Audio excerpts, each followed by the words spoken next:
ప్రార్థన కొరకైనటువంటి దేవుని వాక్యం విన్నాం. తర్వాత మనం ప్రార్థనలోనికి వెళ్దాం. రోమీలకు రాసిన పత్రిక 12వ అధ్యాయము. రోమా పత్రిక 12వ అధ్యాయము 11, 12, 13 వచనాలు మనం కలిసి చదువుకున్నాం. 3 వచనాలు 12వ అధ్యాయము 11, 12, 13. ఆసక్తి విషయంలో మాంద్యులు కాక ఆత్మయందు తీవ్రత గలవారై ప్రభువును సేవించుడి. నిరీక్షణ గలవారై సంతోషించుచు, శ్రమయందు ఓర్పు గలవారై ప్రార్థన యందు పట్టుదల కలిగియునుడి. పరిశుద్ధుల అవసరములలో పాలు పొందుచు శ్రద్ధగా ఆతిథ్యమిచ్చుచునుడి. దేవుడు తన వాక్య భాగాన్ని దీవించి ఆశీర్వదించునుగాక. చిన్న ప్రార్థన చేసుకున్నాం. మహాప్రేమగల తండ్రి, కొంత సమయం మాకు ఆశీర్వాదకరంగా చేయము. నీ వాక్య భాగం మాకు అందించి మా ఆత్మను పురికొల్పి ప్రార్థనలో మేము ముందుకు సాగునట్లు మమ్మను సిద్ధపరచుమని యేసు నామమున ప్రార్థించి వేడుచున్నాము తండ్రి, ఆమేన్. అపోస్తలుడైనటువంటి పౌలు ఈ మొట్టమొదటి సంఘంలో తన పరిచర్యలో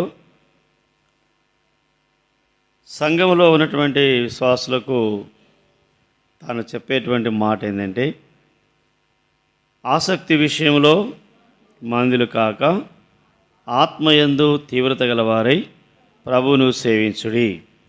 నిరీక్షణ గలవారై సంతోషించుచు, శ్రమయందు ఓర్పు గలవారై ప్రార్థన యందు పట్టుదల కలిగి ఉండుడి. పరిశుద్ధుల అవసరములలో పాలు పొందుచు శ్రద్ధగా ఆతిథ్యమిచ్చుచుండుడి. కదా, ఆత్మ సంబంధమైనటువంటి మాటలు పౌలు ఇక్కడ తెలియజేస్తూ వచ్చినాయి. ఈ 3 విషయాలలో మనం చాలాసార్లు తప్పిపోతూ ఉంటాం కదా. ఆసక్తి లేదు, రెండవది పట్టుదల లేదు, మూడవది ఆతిథ్యం చేసేది కూడా తక్కువైపోయి. మరి ఈ దినాలలోనే కాదు, పౌలు ఉన్న దినాలలో కూడా సంఘం అలాంటి స్థితిలో విశ్వాసాలు అలాగా ఉంటున్నారని వారిని హెచ్చరిస్తూ వచ్చినాడు. నేడు మనల్ని కూడా, బేతేల్లో ఉన్నటువంటి మనలను, నిన్ను నన్ను కూడా మరి దేవుడు హెచ్చరిస్తూ ఉన్నాడు. చాలా మరి కొత్తగా రక్షించినప్పుడు బాగా మంచి ఆసక్తితో ఉంటాం. మన దగ్గరికి రావాలంటే టయానికి ఎత్తుకుంటూ వచ్చాం, టయానికంటే ముందే వచ్చేస్తాం. పాటలు బాగా సంతోషంగా ఉత్సాహంగా పాడుతూ ఉంటాం. తర్వాత ఆరాధన చేస్తాం, అన్నీ బాగానే ఉంటాయి. రాంగా ఏమైపోతుంది, శాస్త్రం చెప్తారు, రాంగా రాజుగుర్రము పోలికలేమో 2 1 ఇరుకో, కానీ తేడా ఉంటుంది ఆగిన కదా. విశ్వాస జీవితంలో చాలా మనము మందులుగా ఉంటున్నామని, పట్టుదల లేదని, ఆతిథ్యం చేసే విషయంలో శ్రద్ధ లేదని పౌలు మాట్లాడుతూ ఉన్నాడు. 12వ వచనం చదవండి మళ్ళా. నిరీక్షణ గలవారై సంతోషించుచు, శ్రమయందు ఓర్పు గలవారై ప్రార్థన యందు పట్టుదల కలిగి ఉండుడి. శ్రమ వచ్చిందని ప్రియులారా మనము మరి కృంగిపోవద్దు. బాధ కలిగిందని కృంగిపోవద్దు. నష్టం కలిగిందని కృంగిపోవద్దు. అవమానం కలుగుతూ ఉందని కృంగిపోవద్దు. ప్రాణాంతకం వచ్చిందని పట్టుదల విడవద్దు. దేవుని వాక్కులో మన పూర్వీకులను మనం గమనించినట్లయితే, ప్రియమైన సోదర సోదరి, పట్టుదలతో వారు ప్రార్థన చేసి గొప్ప సూర్యకార్యాలు చేసినట్లుగా మనము లేఖనాల్లో మనము చూడగలం. పట్టుదల అనేది లేకపోతే ఏది కూడా మనం సంపాదించుకోవడానికి వీలు ఉండదు. ఏది మనం పొందలేం. పొందినాము అనుకుంటూ ఉంటాము కానీ తృప్తి ఉండదు. ప్రియులారా, దేవుని వాక్య ప్రకారంగా నీ ఆత్మీయ జీవితంలో ప్రార్థన చేయకముందు పట్టుదలతో మనం దేని విషయమైతే పట్టుదల కలిగి ఉంటామో దాని విషయంలో అది కొనసాగించేంత వరకు మనం ప్రార్థన చేస్తున్నామా? దేవుడు మనకు అది అనుగ్రహించేంత వరకు ప్రార్థన చేస్తున్నామా? దేవుడు మనకు వచ్చేటువంటి ఆపద, ఇబ్బంది, కష్టాలు తప్పించేంత వరకు ప్రార్థనలో పోరాడుతూ ఉన్నామా?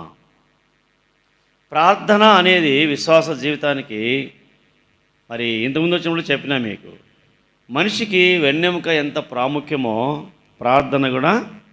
వెన్నెముక లేకపోతే మనుషుడు నిలబడతాడా? ఇంకా వాడు పండుకోవాల్సిందే. ఎంతవరకు? మరణం వరకు. ప్రార్థన లేని జీవితము విశ్వాసికి ప్రియమైన సోదర సోదరి పడకతో సమానమే.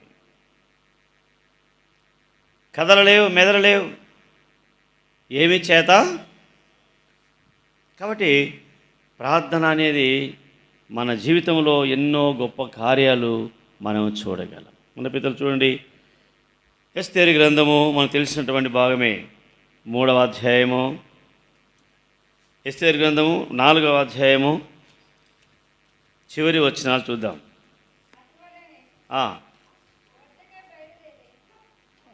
4వ అధ్యాయము 15 నుండి చదువుమా. అప్పుడు ఎస్తేరు మొర్దెకైతో మరలా ఇట్లా నేను, నీవు పోయి శూషణనందు కనబడిన యూదులందరినీ సమాజమందిరమునకు సమకూర్చి నా నిమిత్తము ఉపవాసముండి 3 దినములు అన్నపానములు చేయకుండుడి. నేనును నా పనికత్తెలను కూడా ఉపవాసముందుము. ప్రవేశించుటకు న్యాయ వ్యక్తిత్వముగా నున్నను. నేను రాజునొద్దకు ప్రవేశించుదును. నేను నశించును నశించదను. అటువలనే మొర్దెకై బయలుదేరి ఎస్తేరు తనకు ఆజ్ఞాపించిన అంతటి ప్రకారము జరిగించెను. 3వ అధ్యాయంలో వారికి వచ్చినటువంటి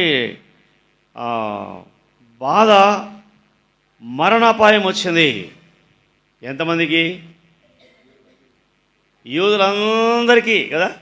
127 సంస్థానంలో ఉన్నటువంటి ప్రజలందరికీ కూడా ఒకే రోజు, వాని ఆశ చూడు ఎంత గొప్పదో కదా, ఒక్కటే రోజు అందరినీ చంపాలనుకున్నాడంట. దేనికి?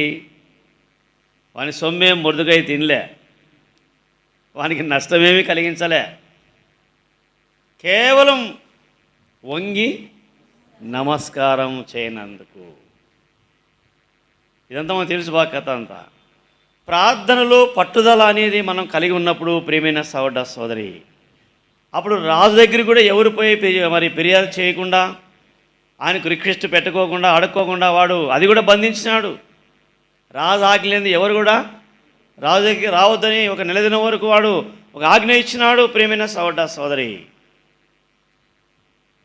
మొర్దెకై పోయి ఎస్తేరుకు విన్నపం చేసినాడు. ఇందుకొరకే నువ్వు ఈ స్థలానికి వచ్చినావేమో, ఒకవేళ నువ్వు యూదులకు సహాయం చేయకపోతే మరొక దిక్కు నుంచి యూదులకు సహాయం వస్తుంది. నువ్వు మాత్రము నువ్వు తప్పించుకోలేవు. ఎందుకు? నువ్వు కూడా యూదురాలవి. అంటే ఆమెకు ప్రార్థనలో పట్టుదల కలిగి ఉండడానికి ఆమెకు రోషం పుట్టించినాడు, పురికొల్పినాడు. ప్రేమైన సోదర సోదరి, ఎవరైనా ఏదైనా ఇబ్బందిలో ఉంటే, వారికి అవసరం దశలో వారు ఉన్నప్పుడు, ఇబ్బందిలో ఉన్నప్పుడు వారికి వెళ్ళి ప్రార్థన చేసుకో, సహాయపడతారులే అంటారు. కానీ వారితో కలిసి ప్రార్థన చేయం మనం, లేదా వారి కొరకు మనం పట్టుదలతో ప్రార్థన చేయం. ప్రార్థన చేస్తామని చెప్తాము కానీ ప్రార్థనలో వాళ్ళని మర్చిపోతాం కదా. ఏమన్నా ప్రార్థన చేసినా ఉన్నంటే అప్పుడు లోపల మనసాక్ష్యం గుచ్చుకుంటూ ఉంటుంది. ఒరే అన్న, అప్పుడు వాళ్ళ అవసరం కొరకు ప్రార్థన చేయమని చెప్పినాడు, నేను చేయలేకపోతునే అని లోపలేమో పరిశుద్ధాత్మ హెచ్చరిస్తున్నా కూడా ఏం చెప్తాము? చేస్తానండి బ్రదర్, ప్రభు సాయం చేస్తానులే అంటాం మనమా? చెప్పండి. నేనైతే చేసంటే చేసినా అని చెప్తా, లేకపోతే బ్రదర్ నేను చేయలేదు బ్రదర్, మర్చిపోయినా అని చెప్తాను. మీరేమో చెప్పినారు, నేనైతే మర్చిపోయినా అని చెప్తాను. ప్రియమైన సోదర సోదరి, ఇక్కడ యూదులకు మరణాపాయం వచ్చింది. పట్టుదలతో వారు ఉపవాసం ఉండి 3 దినములు నేనును నా పనికత్తెలు కూడా ఉపవాసం చేస్తాం, ప్రార్థన చేస్తాం. ఇంకొక తీర్మానం ఏంటంటే, నేను నశించేదాను, నేను చనిపోయినా పర్వాలే, న్యాయ వ్యక్తిత్వంగా ఉన్నటువంటి ఆజ్ఞను మీరి రాజు దగ్గరికి నేను వెళ్తా, నీవు నా నిమిత్తం పోయి అందరినీ సమకూర్చి ఈ ప్రకారంగానే నువ్వు కూడా చేయి. ఇక్కడ యూదులందరూ ప్రార్థన చేస్తున్నారు మొర్దెకైతో సహా. అక్కడ ఎస్తేరు యొక్క పనికత్తెలు కూడా ప్రార్థన చేస్తారు, పట్టుదలతో ప్రార్థన చేస్తూ ఉన్నారు. రాజు దగ్గరికి ప్రవేశించింది. రాజు ఆమెను చూసి రాజు దండం ఆమె వైపు. ఎందుకు? కారణం ఏంటి? దేని నిమిత్తమైతే నువ్వు ప్రభు దగ్గర ప్రార్థన చేస్తున్నావు, దేని కొరకైతే రాజులకు రాజు ప్రభులకు ప్రభు అయినటువంటి ప్రభు దగ్గరికి వచ్చి మోకరించి ప్రార్థన చేస్తున్నావు, ఎవరి శ్రమ కొరకు ప్రార్థన చేస్తున్నావు, ఎవరి మరణం తప్పించడానికి ప్రార్థన చేస్తున్నావు, ఎవరి పాతాలను తప్పించడానికి ఎవరి కొరకైతే గురిపెట్టి ప్రార్థన చేస్తున్నావో పట్టుదలతో ప్రార్థన చేయి. అనేకులు ప్రభు దగ్గరికి రావడానికి, అనేకులకు ఇబ్బంది తొలగించబడడానికి, అనేకులకు మరణాపాయం తొలగించడానికి ఎస్తేరు,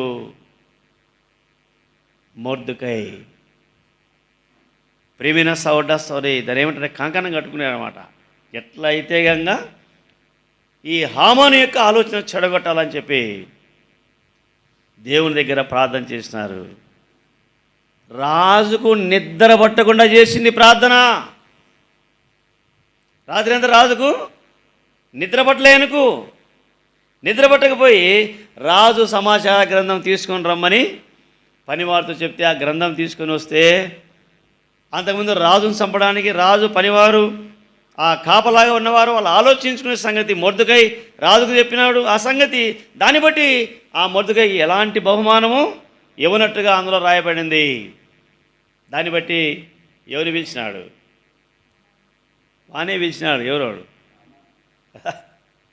అరే, రాజును ఘనపరిచిన వానికి చేయదగినటువంటిది ఏంటి అంటే, నన్ను కాకుండా ఎవరిని కనపరచారు రాదని చెప్పి ఎంత బాగా కోరుకున్నాడు కదా.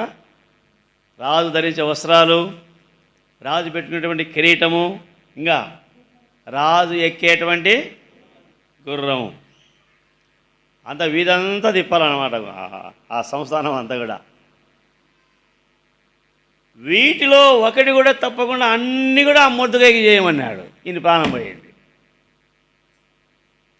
ప్రియులారా, ప్రార్థన నిష్ప్రయోజనము కాదు.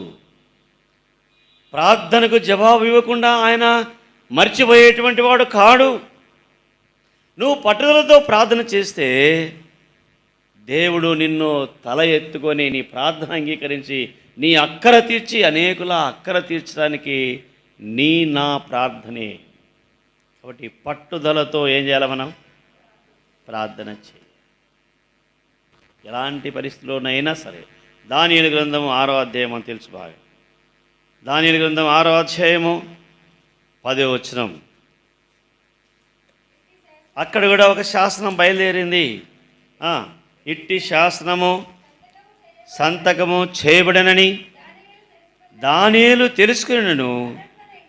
అతడు తన ఇంటికి వెళ్ళి యథాప్రకారము అనుదినము ముమ్మారు మోకరించి తన ఇంటి పైగదికి కిటికీలు యెరూషలేము తట్టు తెరవబడి ఉండగా తన దేవునికి ప్రార్థన చేస్తూ ఉన్నాడు. ఆయన స్తుతిస్తూ ఉన్నాడు, ప్రార్థన చేస్తూ ఉన్నాడు. ప్రభువా, ఈ అపాయం తప్పించినావు అని స్తుతిస్తూ ఉన్నాడు. తప్పించగలవు అని ప్రార్థన చేస్తున్నాడు. అందులోనే దేవుని స్తుతిస్తూ ఉన్నాడు.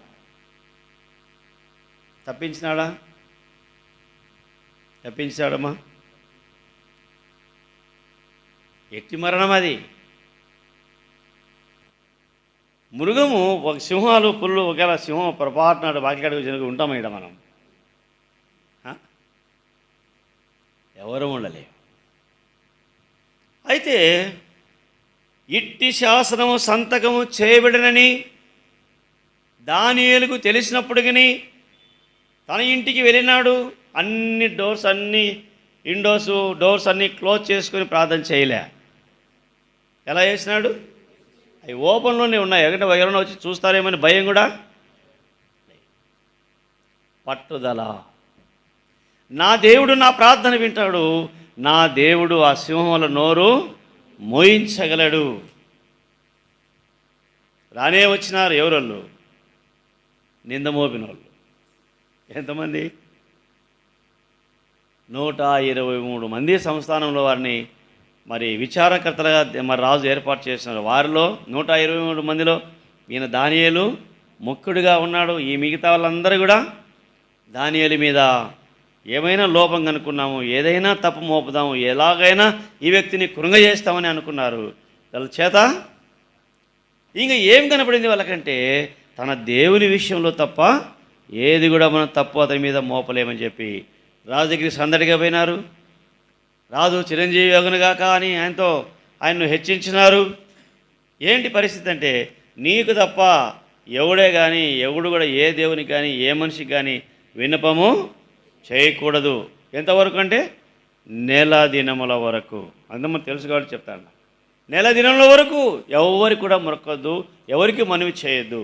అలాంటి వాడు ఒకవేళ చేసినాడు అనుకో పొరపాటున, వీళ్ళకు తెలుసు 122 మందికి తెలుసు ఏమని, దానియేలే ఆ పని చేసేది, ఇంకెవరు చేయరని తెలుసు అని.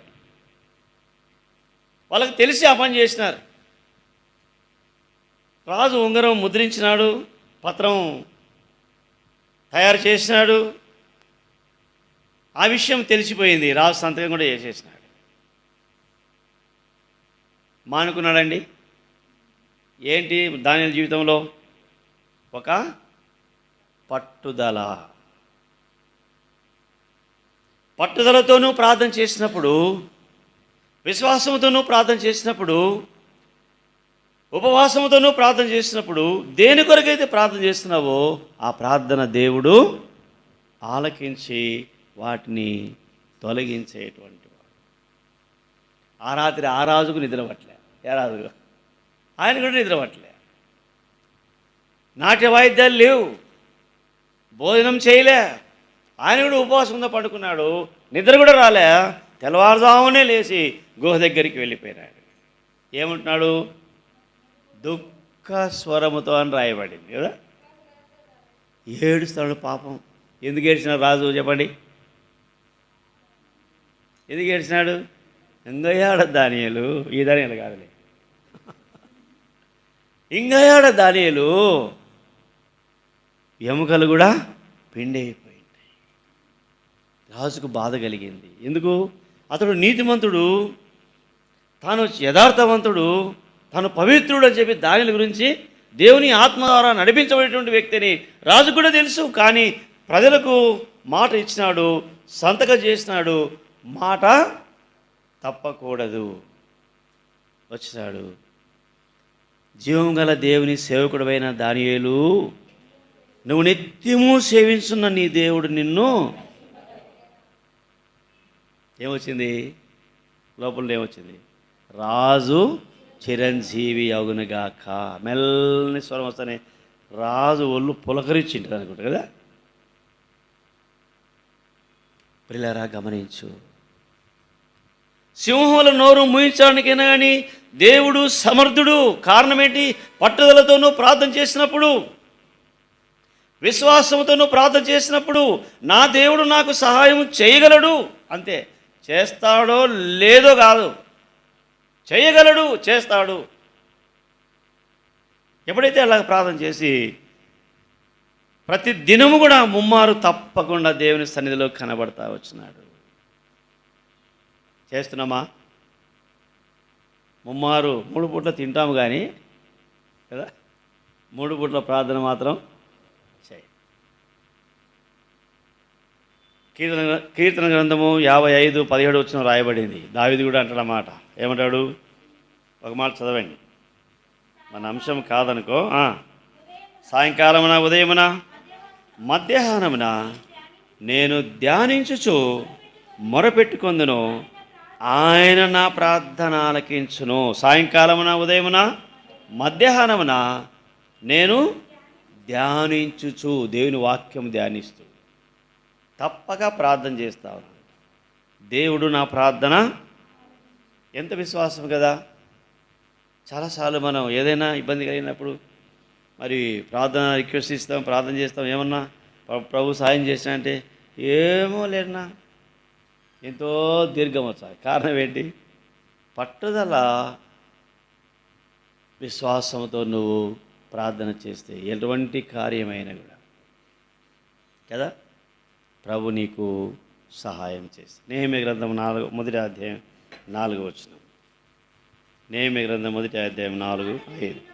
ఈ మాట వినినప్పుడు నేను కూర్చుండి ఏడ్చి కొన్ని దినములు దుఃఖముతో ఉపవాసముండి ఆకాశమందుని దేవుని ఎదుట విజ్ఞాపన చేస్తుని. ఎట్లనగా, ఆకాశమందున్న దేవా యెహోవా, భయంకరుడైన గొప్ప దేవా, నిన్ను ప్రేమించి నీ ఆజ్ఞలను అనుసరించి నడుచుకునే వారిని కటాక్షించి వారితో నిబంధనను స్థిరపరచువాడా, నీ చెవియొగ్గి నీ నేత్రములు తెరిచి నీ సన్నిధి దివరాత్రములు నీ దాసులైన ఇశ్రాయేలు పక్షముగా నేను చేయు ప్రార్థన అంగీకరించుము.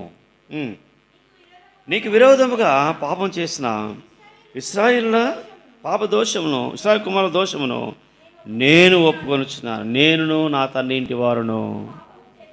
కదా, ఇశ్రాయేలు పాపం చేయటం ద్వారా, ఇశ్రాయేలు దేవునికి ఆజ్ఞ అతిక్రమించడం ద్వారా యెరూషలేము యొక్క గుమ్మములు ఏమైనాయి?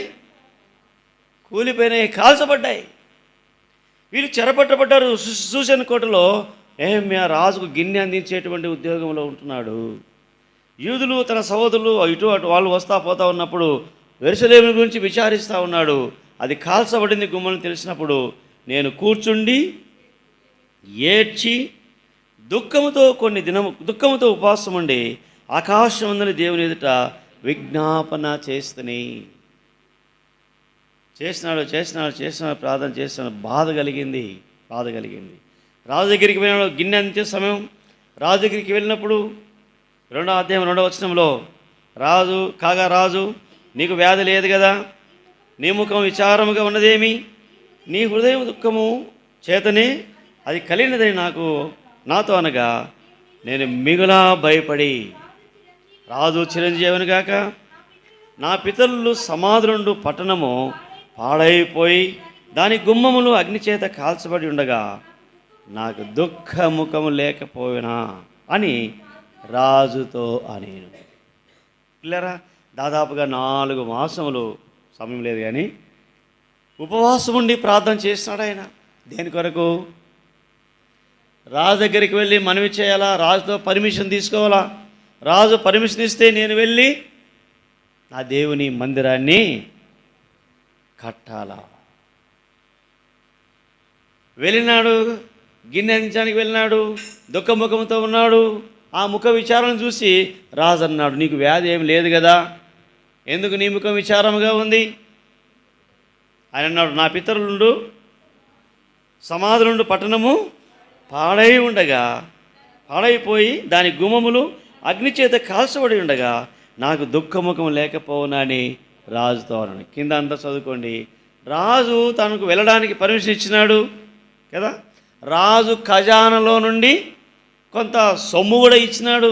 నువ్వు వెళ్ళి కొంతమంది నీ పనివారిని కూడా పంపించాను తోడు. దేన్ని బట్టి? ఉపవాస ప్రార్థనను బట్టి, పట్టుదలతో ప్రార్థన చేసినాడు. ఏ విధము చేతనైనా రాజు నా మనవి అంగీకరించాలా. పరమందున్న దేవునికి ప్రార్థన చేస్తూ వచ్చినాడు, విజ్ఞాపన చేస్తూ వచ్చినాడు, ఉపవాసంతో ప్రార్థన చేసినాడు, పట్టుదలతో ప్రార్థన చేసినాడు. గిన్నె అందించే సమయానికి రాజు దగ్గరికి వెళ్ళినాడు. రాజు నెహెమ్యాని చూసి పర్మిషన్ గ్రాంటెడ్ కదా, వెళ్ళొచ్చున్నాడు.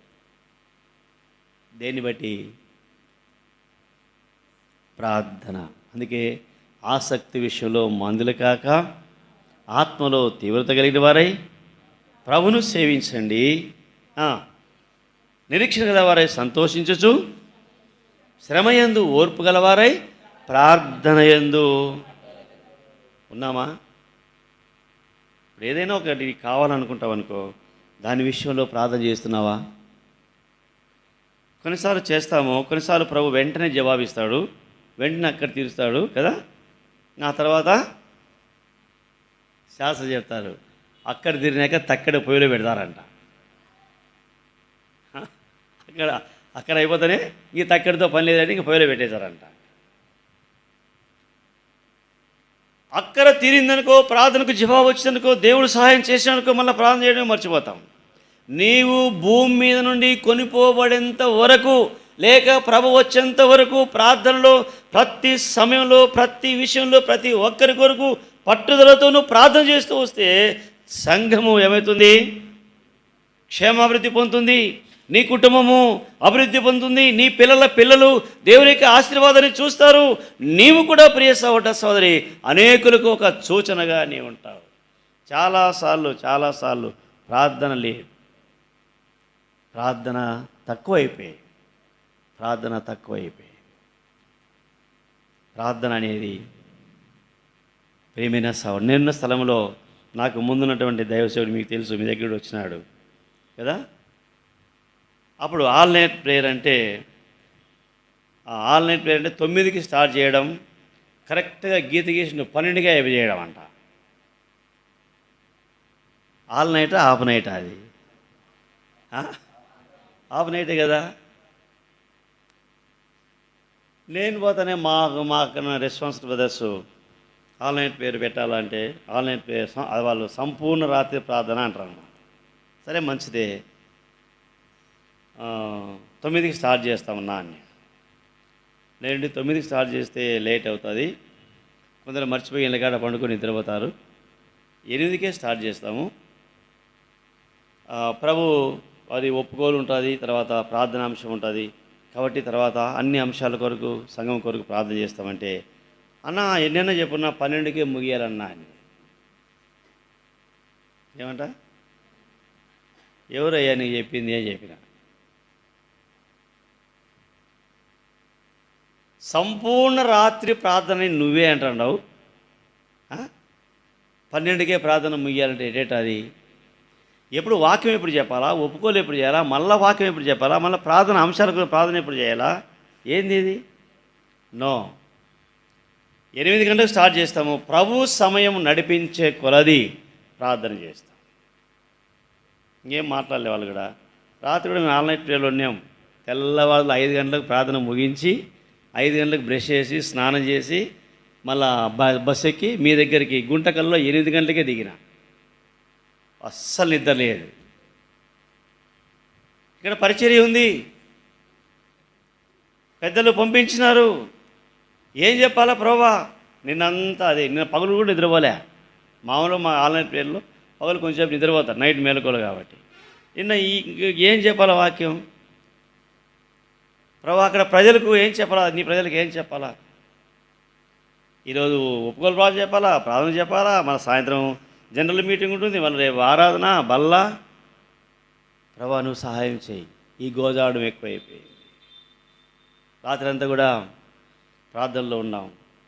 మీ దగ్గరికి 9కి కసావనికి వచ్చిన అన్న ఫోన్ చేసినాడు. ఎంతవరకు వచ్చినామనంటే, దిగుతాడు అన్న బస్సులో వండుకుని నిద్రపోయినా, గుంటకల్లో వచ్చింది. ఎందుకంటే రాత్రి నిద్ర లేదు కదా. అరే చాలా తొందరగా వచ్చినా, ఉండి వస్తానులేనా, అన్న వచ్చినాడు తీసుకోవచ్చు. ప్రియులారా గమనించు, దేని విషయంలో అయినా, దేని కొరకైనా, ఎలాంటి శ్రమలో వెళ్తున్నావో, ఎలాంటి ఇబ్బందిలో వెళ్తున్నావో, ఎలాంటి ఆపదలో వెళ్తున్నావో, ప్రార్థనలో పట్టుదల. ఈ 3 అంశాలను జ్ఞాపకం చేసుకో. పడిపోయినటువంటి గుడారం ఏమైంది? యెరూషలేము కట్టబడింది. దేన్ని బట్టి? ప్రార్థనను బట్టి. 127 సంవత్సరాలు ఉన్నటువంటి యూదులందరికీ తప్పించబడింది ఏంది? మరణం తప్పించబడింది. దేన్ని బట్టి? 3 దినములు ఉపవాసం చేత ప్రార్థన చేయటం ద్వారా.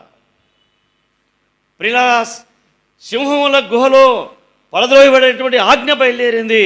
ముమ్మారు ప్రార్థన చేయటం ద్వారా దానియేలు జీవితంలో మరణం తప్పించబడింది.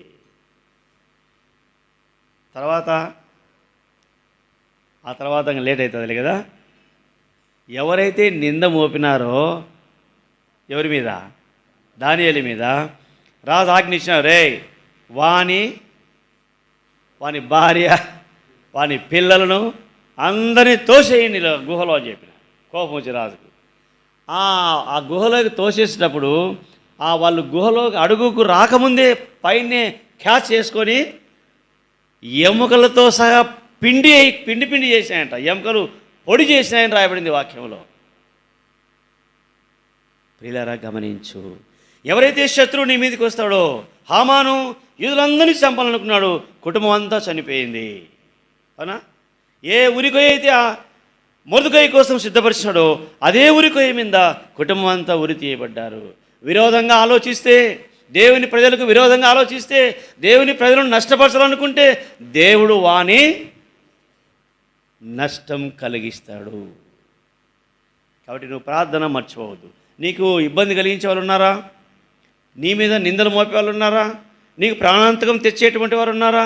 నువ్వు మందిరానికే వెళ్ళకుండా నీ ఆత్మీయ మందిరాన్ని పడగొట్టేటువంటి స్థితిలో ఉంటున్నారా? ఎలాంటి వారు నిన్ను వెంటాడినా నువ్వు మాత్రం ప్రార్థన చేయి, పట్టుదలతో ప్రార్థన చేయి. ప్రభు సహాయం చేస్తుంది. దేవుడు తన వాక్యాన్ని దీవించునుగాక.